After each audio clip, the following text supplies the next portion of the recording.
हरे कृष्णा, राधे राधे। हम सभी भागवत की कथाओं का श्रवण कर रहे हैं। आज का प्रसंग है, एक था पुरंजन, एक थी पुरंजनी। एक था पुरंजन, ये सदैव प्रसन्न रहता था, आनंदित रहता। क्यों? इसलिए आनंदित रहता क्योंकि इसका मित्र बड़ा ही हितैषी था। इसके हित के विषय में ही वो सोचता था और करता था। नाम क्या था उस मित्र का? अच्छा नाम? वैसे नाम जानकर करोगे क्या? इतना समझो, उसके अनंत नाम थे। विश्व ब्रह्मांड में जितने नाम हैं, सारे नाम उसके ही थे। फिर भी वो नामों से परे था। पुरंजन अपने मित्र को अविज्ञात कहकर पुकारता था, तो इसका नाम समझ लो, अविज्ञात। अविज्ञात सदैव साथ रहता था पुरंजन के, पुरंजन को संभालता था। पुरंजन भी अपने मित्र के साथ परम प्रसन्न था। किंतु एक बार ये अपने मित्र अविज्ञात से दूर चला गया। दूर जाने की वजह? पुरंजन अपने मित्र को महत्व नहीं देता था। ज्यादा साथ रहने की वजह से महत्व कम हो गया था अविज्ञात का। आकाश हमारे साथ है, किंतु क्या उसका महत्व हमारी दृष्टि में है? वायु सदैव साथ है, वायु के बिना हम जी नहीं सकते, किंतु क्या उसका महत्व है? अविज्ञात तो ये चाहता था कि पुरंजन उसके साथ ही रहे। दोनों कितना खुश थे, किंतु अब महत्व कम हो रहा था पुरंजन की दृष्टि में अपने मित्र का। ये बात अविज्ञात के समझ में आ गई थी। तो पुरंजन को अविज्ञात ने कहा, ठीक है यार, तुम्हें जो अच्छा लगे वही करो, जाओ, किंतु मुझे भूलना नहीं। ये कहकर अविज्ञात ने पुरंजन को विदा किया। सजल नेत्रों से अविज्ञात उसे जाते हुए देखता रहा था। अविज्ञात ने देखा, उससे दूर जाते ही पुरंजन ने हाथों में धनुष ले लिया और उसमें बाण लगाकर वो शिकार खेलने के लिए तेजी से भागा था। अविज्ञात गंभीर हो गया। उसे दुख है कि पुरंजन मुझे छोड़कर चला गया। इधर पुरंजन आगे बढ़ता जा रहा था। उसकी सोच में भी अब अविज्ञात नहीं है। ओह, कितनी जल्दी भुला बैठा था ये अपने सच्चे मित्र को। वाह, कितना सुंदर नगर है ये। चलते चलते उसने सामने एक सुंदर सा नगर देखा। उस नगर के 9 द्वार थे, यानी दरवाजे। उस नगर के 9 थे। उस नगर में जब पुरंजन ने प्रवेश किया तो एक बगीचा दिखाई दिया। बगीचा बड़ा ही सुंदर था। उसमें नाना प्रकार के फूल लगे थे। वो तो बगीचा देखकर ही मुग्ध हो गया था। कुछ देर के लिए पुरंजन वहां बैठा ही था कि सामने से उसे एक सुंदर युवती आती हुई दिखाई दी। युवती अति सुंदर थी। वो प्रमत्त थी, अलहड़। उसके साथ उसके 10 सेवक थे जो उसकी हर आज्ञा मानते थे। पुरंजन को आश्चर्य हुआ कि इन सब की रक्षा करने के लिए एक सर्प इनके साथ चल रहा था, जिस सर्प के 5 फन थे। वो सुंदरी 16 वर्ष की थी और बड़ी चंचला थी। बार बार पुरंजन की ओर देखती, मुस्कुराती। पुरंजन ये सब देखकर बड़ा ही खुश हुआ था। उसे लगा, ये तो मुझे प्रेम निमंत्रण दे रही है। वो पास में गया तो वो शर्माई। देवी, तुम कौन हो? तुम उर्वशी हो या तिलोत्तमा? ये नगर तुम्हारा है और ये सेवक? अपना कुछ तो परिचय दो। पुरंजन मुग्ध हो चुका था उस सुंदरी पर। वो आखिर में बोला ही, तुम्हें देखकर मेरे मन में प्यार जाग रहा है। मैं तुम्हें हृदय से लगाना चाहता हूँ। क्या तुम भी यही चाहती हो? हे पुरुष श्रेष्ठ, मुझे अपना नाम पता नहीं, गोत्र का भी कुछ पता नहीं। बात यह है कि संसार मान्यताओं से चल रहा है। लोगों ने जो मान लिया, बस उसी के आधार पर चले जा रहे हैं। सच बात ये है, पुरंजनी नयन मटकाते हुए कहती है, ये नगर किसने बनाया कोई नहीं जानता। ये सेवक है मेरे 10 और ये सर्प है जो मेरे इस नगर की रक्षा करता है। ये भी कहाँ से आया मुझे पता नहीं। पुरंजनी कहती है, धन्यवाद जो तुम मुझे चाहते हो, और मुझे ऐसे लोग अच्छे लगते हैं जो सीधे सीधे अपनी बात कह देते हैं, कोई लाग लपेट नहीं। मुझे अच्छा लगा कि तुमने स्पष्ट कहा कि मेरे मन में प्यार जाग रहा है। ये सुख है, ये प्यार जिसे सन्यासी महात्मा लोग भले ही निंदनीय कहें, किंतु इसका जो सुख है उसे वो क्या समझे। क्या मैं तुम्हारे इस नगर में रह सकता हूँ? पुरंजन ने भी लगे हाथ अपनी बात कह दी। पुरंजनी का कहना था, हाँ हाँ अवश्य। एक ही बार में पुरंजनी मान गई। वो आगे कहती है, स्त्री और पुरुष इन दो में ही सुख है। कुछ मत सोचो परलोक के विषय में, बस अपना सुख भोगो और आनंद लो। पुरंजनी ने स्वयं ही आगे बढ़कर पुरंजन को हृदय से लगाया। पुरंजन को और चाहिए था क्या? वो बड़ा खुश हुआ और पुरंजनी के साथ उसी के नगर में रहने लगा था। अब तो दोनों भोग करते, उन्मत्त होकर विहार करते। ये कभी कभी भोग से विरत होने लगता तो पुरंजनी से कहती, परम सुख तो भोग में ही है। वासना को भले ही ये सन्यासी लोग गलत कहें, लेकिन सही बात यह है कि बिना भोग विलासिता के तुम्हें संतुष्टि नहीं मिलेगी। आओ मुझे आलिंगन करो, मुझे प्यार करो, मत सोचो कुछ भी, मेरे साथ खेलो। पुरंजन को ये उकसाती। पुरंजन उसकी मीठी मीठी बातों में आ जाता और एक प्रकार से दास ही बनता जा रहा था ये पुरंजन। कई वर्षों तक ये भोग में रत रहा, न दिन देखा न रात। पुरंजनी के 10 सेवक थे, वो पुरंजनी की ही बात मानते थे और पुरंजन को भी बात मानने को कहते। एक दिन पुरंजन बोर हो गया तो वो अकेले ही बिना पुरंजनी को बताए शिकार खेलने चला गया। शाम को शिकार करके आया। शिकार ही नहीं किया, उसने मदिरा का सेवन भी किया था। ये आया तो पुरंजनी के 10 सेवक उसे घूर रहे थे। वो उनको घूरते देखकर घबराया।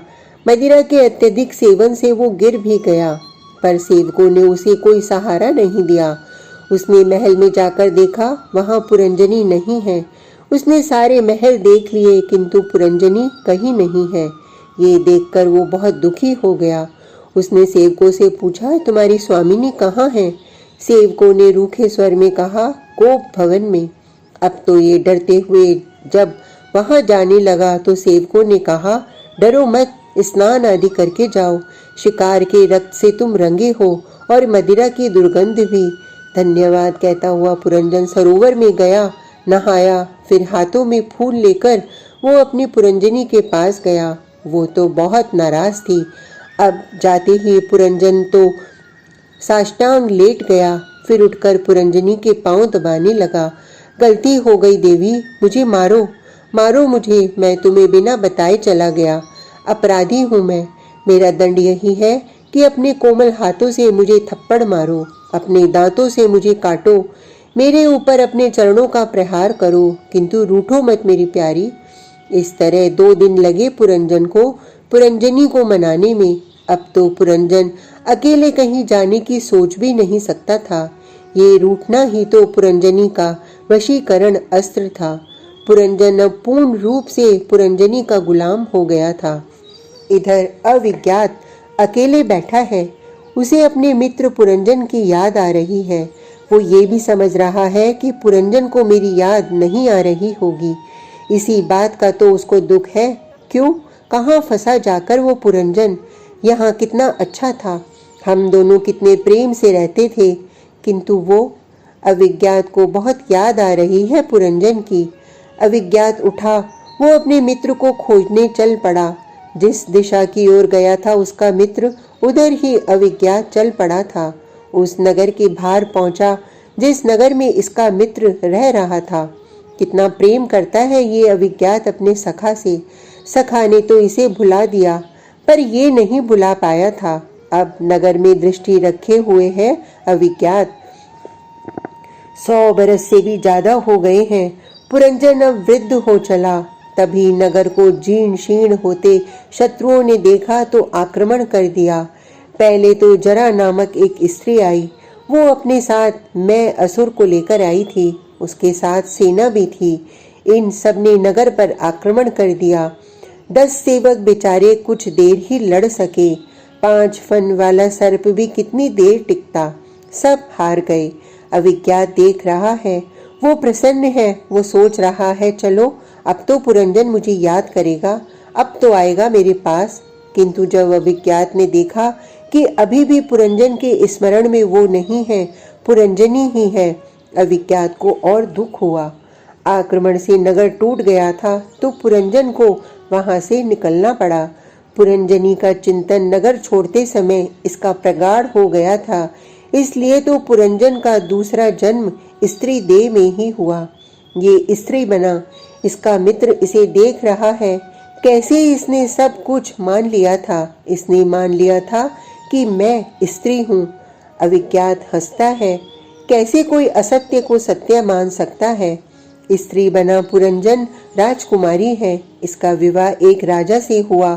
वो राजा मर गया। अभी तो विवाह हुआ ही था। तो क्या हुआ, काल किसी की प्रतीक्षा तो नहीं करता। बालपने में मृत्यु आ जाए, हो सकता है युवावस्था में ही आ जाए।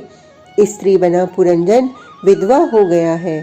अविज्ञात सखा सोच रहा है कि अब तो मुझे याद कर ले, किंतु उसे कुछ याद नहीं है। स्त्री बना पुरंजन बस रो रहा है। अब वो सती होने को तैयार है।